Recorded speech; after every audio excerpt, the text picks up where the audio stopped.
Bien, alors deuxième partie de la conférence. Je reste sur mon frise chronologique en 3 étages. Donc étage supérieur, le Yémen, dont l'histoire s'arrête purement et simplement au milieu du VIe siècle, sans qu'on n'en ait plus aucune trace ensuite. Le deuxième étage, étage de l'empire perse sassanide, avec sa religion d'État mazdéenne, religion qui va continuer à exister jusqu'à un processus de conversion massive au 8e siècle, à l'époque abbasside, et au 9e siècle. Et troisième étage, l'étage inférieur, l'étage romain, qui conserve une forme de continuité à travers donc la période méso-byzantine, les dynasties des Isoriens, des Amoriens et des Macédoniens. Donc période qu'on appelle Byzance, qu'on appelle la période byzantine, qu'on va être considéré de notre point de vue occidental comme étant l'empire byzantin, mais qui est conçu par eux et par les sources arabo-musulmanes comme étant simplement les Romains, la poursuite de l'empire romain. Donc empire romain chalcédonien, à partir du concile de Chalcédoine de 451, avec quelques remous, pendant tout le VIe siècle, et les dynasties importantes de l'époque, donc la dynastie des Justiniens, la dynastie des Héraclides à partir des années 610-620, et donc la dynastie importante des Isoriens, qui notamment vont instaurer l'iconoclasme.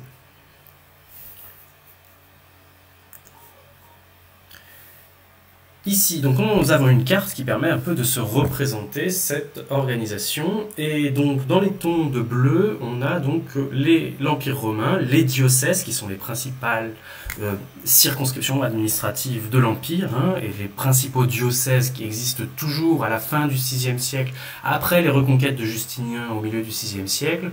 Ce sont bien entendu le diocèse d'Asie et le diocèse d'Orient, qui vont être centraux pour notre sujet. Le diocèse d'Égypte, donc c'est l'Égypte et la Cyrénaïque de la Libye actuelle. Le diocèse d'Orient correspond à ce qu'on appelle le Bilad Shem dans les sources arabes, c'est-à-dire la Grande Syrie, la Syrie historique, on va dire. Le diocèse d'Asie correspond peu ou prou à l'Anatolie. Le diocèse de Thrace correspond peu ou prou donc à la péninsule des Balkans. Le diocèse d'Italie à l'Italie plus une partie de l'actuelle Yougoslavie. Le diocèse d'Afrique, c'est la Tunisie, l'est de l'Algérie et la Libye occidentale. Le diocèse d'Espagne qui est réduit à une toute petite partie qui correspond plus ou moins à ce qui va rester d'Al-Andalus après la Reconquista, donc ou au cours de la Reconquista au XIIe siècle en particulier, XIIe, XIIIe siècle. Et puis donc d'autres royaumes chrétiens qui se considèrent comme vassaux de l'Empire romain, même s'ils sont de facto indépendants administrativement, les royaumes francs de la dynastie mérovingienne, de la dynastie de Clovis, et les royaumes wisigoths d'Espagne, ou les royaumes wisigoths d'Espagne, qui reconquièrent très rapidement à la fin du VIe siècle le sud de l'Espagne.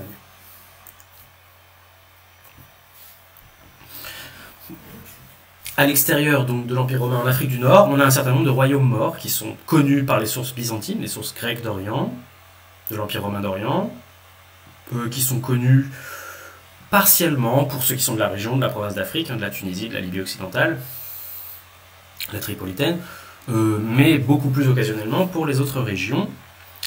On a un certain nombre de royaumes au sud du diocèse d'Orient, au sud du diocèse d'Égypte, qui sont donc les royaumes de la Nubie historique, qui sont pour l'essentiel découpés en 3 royaumes, puis 2, Nubata et Alwa à cette époque-là.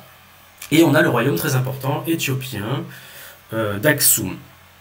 Ces 3 royaumes sont largement christianisés et dépendent institutionnellement du patriarcat d'Alexandrie, donc dans le diocèse d'Égypte. Quant à l'empire de Himyar, le royaume du Yémen, avec sa capitale qui est à Sanaa, en tout cas qui le devient progressivement au cours du VIe siècle, il contrôle toute partie de l'Arabie selon les époques, en partie du sud de l'Arabie, mais de manière plus constante, l'essentiel du plateau du Yémen. Donc le Himyar, Saba, qui est au nord de Himyar, qui est la région de Sanaa, proprement dite, mais aussi le Hadramaut, mais aussi des royaumes considérés comme des royaumes arabes au sens propre, comme Madhij, comme Kinda, comme Al-Azd, qui sont donc dans le sud de l'Arabie saoudite actuelle, notamment où il y a la ville de Najran. Donc on a également un petit royaume, un royaume qu'on va appeler à différentes époques Tanour, ou le royaume d'Al-Hira, ou le royaume d'Al-Hira de Norman, ou le royaume d'Al-Mundir, au VIe siècle. Donc royaume dont la capitale se trouve juste à côté de là où sera fondé Koufa par les arabo-musulmans de Médine. Ce royaume est de manière constante un vassal de l'Empire sassanide, l'Empire perse sassanide, qui est lui-même, à partir du milieu du VIe siècle, découpé en 4 grandes circonscriptions administratives. L'Est, le Khorasan, le Sud, le Nimroz, qui est associé aux Fars de la capitale, l'Occident, qui correspond pour l'essentiel à l'Irak et à l'Arménie, et l'Azerbaïdjan, qui est la province du Nord, la Doul-Badagan, qui est donc tout le nord de l'Iran actuel et l'Azerbaïdjan actuel. Et puis on a des populations qui sont entre les deux, les Géorgiens, qui sont de manière plus constante, les royaumes géorgiens de manière plus constante, des vassaux de l'Empire romain d'Orient, et les Arméniens qui varient et qui pour l'essentiel sont de manière plus constante des vassaux des Sassanides, tout en étant chrétiens. Et puis au-delà de l'Empire sassanide, on a encore d'autres.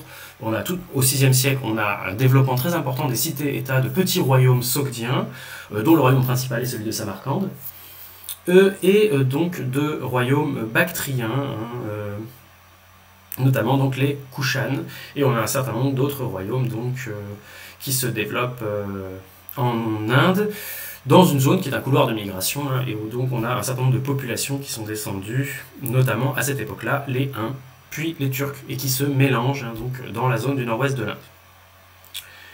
Voilà un peu la géopolitique. De l'autre côté, donc, on a le royaume Avar, qui est un Khaqana, donc on a un Khaqan Avar, qui sont des populations turques qui ont migré depuis l'Asie centrale et l'Europe orientale, et se sont installées donc entre la plaine Pannon de l'actuelle Hongrie et le Dniepr, donc entre l'ouest de l'Ukraine et la Hongrie, et qui sont donc le principal défi de l'Empire romain d'Orient à cette époque-là, avec les Lombards, une autre population qui n'est pas christianisée au départ, qui se christianise progressivement en faisant la conquête de l'Italie à partir de la fin du VIe siècle. Donc les Avars dans les Balkans, les Lombards en Italie, les Maures en Afrique du Nord, les Visigoths en Espagne.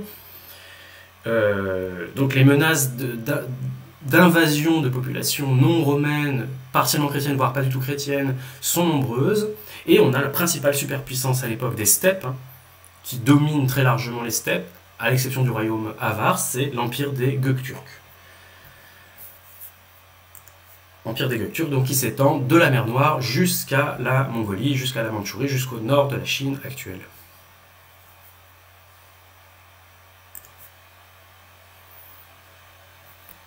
Et donc, pour parler des débuts de l'islam, il faut nécessairement parler du principal courant monothéiste issu du milieu judéo-chrétien, du milieu pour qui la Bible est le texte de référence, parce qu'il est le texte de référence évidemment lui aussi du Coran. C'est donc le milieu de l'Église romaine chrétienne. Donc je n'entre pas du tout dans les détails sur la christologie primitive, sur tous les débats de tous les différents courants judéo-chrétiens primitifs. Nous allons nous en tenir ici à un rappel des éléments principaux des problématiques de christologie à l'époque classique, donc pendant la période du Bas Empire au IVe et Ve siècle, et le début de l'Antiquité tardive, 5e, 6e, 7e siècle. Voilà ce qui va nous intéresser pour le moment. Parce que c'est vraiment le milieu de départ donc, des problématiques de l'islam, des problématiques du Coran.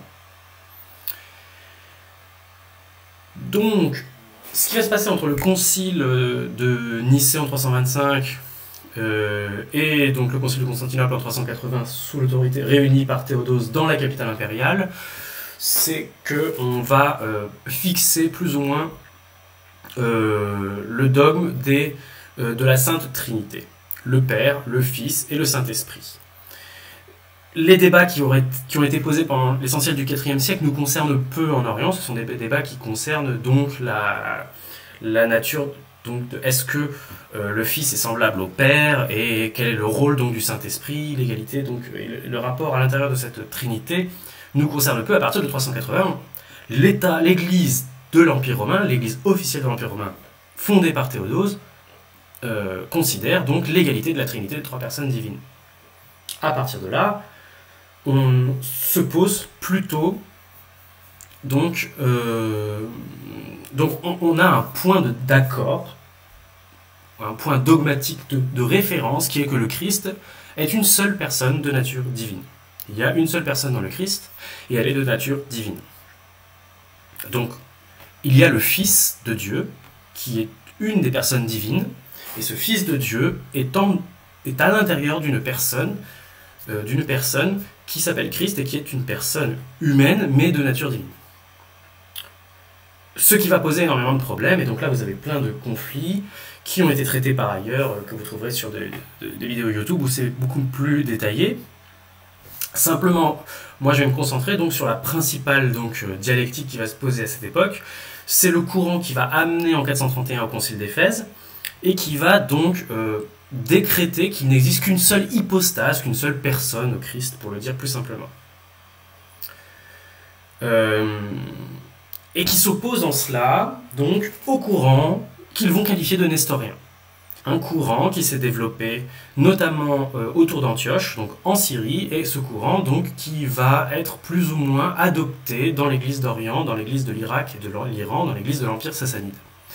Progressivement au 4e, au 5e et surtout au 6e et au 7e siècle. Ce courant, donc, on va appeler nestorien, ce qui fait qu'il va y avoir une association entre l'église de l'Empire sassanide et le courant nestorien. Ce courant qui, lui, considère qu'il existe deux hypostases, qu'on appelle en syriaque knoma, deux hypostases. Donc une hypostase humaine, une personne, si vous voulez, même s'il ne considère pas qu'il s'agit d'une personne, une personne humaine et une personne divine à l'intérieur du Christ. Ce que donc l'Église officielle romaine rejette. Il n'y a qu'une seule hypostase pour le Fils dans le Christ. Et puis, il y a un conflit de l'autre côté avec les gens qui pensent que la nature divine du Christ l'emporte sur sa nature humaine et considèrent que la nature humaine, en fait, est quantité négligeable, ne doit pas être interprétée.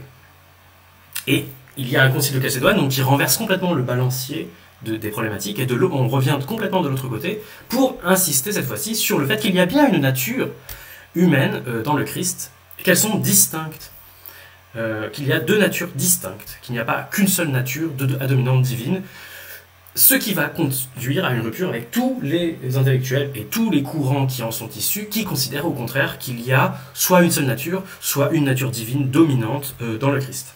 Donc ça va être la grande rupture entre les Chalcédoniens, qui est donc le 4e concile œcuménique de l'Église officielle romaine, et les non-chalcédoniens, les anti-chalcédoniens qui vont être catégorisés comme monophysites, et aujourd'hui on parle plutôt de miaphysites.